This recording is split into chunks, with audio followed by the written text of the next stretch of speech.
That right after this.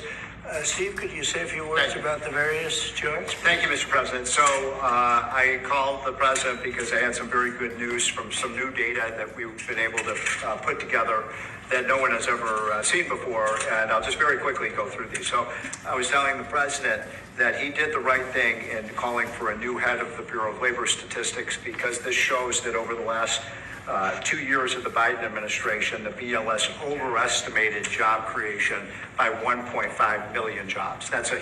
President, that's a gigantic error. And I don't know if she's, I'm not Might making not have been an error, that's the bad part. If it was an error, it would be one thing. I don't think it's an error. I think they did it purposely. whether that, you may well be right, but even if it wasn't purposefully, it's incompetence. Right. Okay, so 1.5 million jobs overestimated. We have access to the some data that no one else does on what has happened month by month with median household income. This is based on unpublished Census Bureau data. It will be released sometime in the next 6 months, but we get an advanced look at it.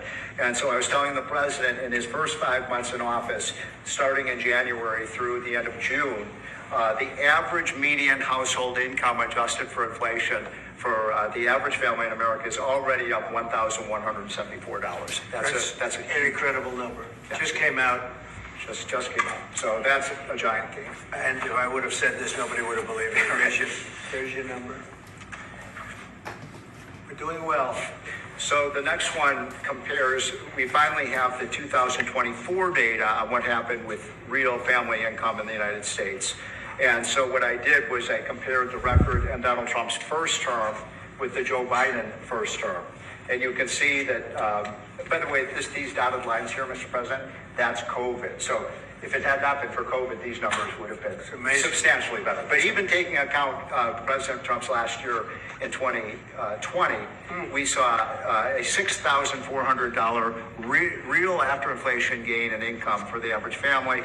And that compares with Joe Biden, which was a measly $551. So, Mr. President, you gain 10 times more income for the average family than Joe Biden is because of your policies. And that's taken into consideration COVID, Yep. which a lot of times you don't have to do that. But Because we were up, I'm very glad you did. we're up over No, we were almost at 8,000 until. Look at that number. Yeah. Okay. So then we looked at, which families did the best. And we have data from the Census Bureau that shows by income percentage. So the 25th percentile is the lowest income, 75th percentile is the highest income. And what I find fascinating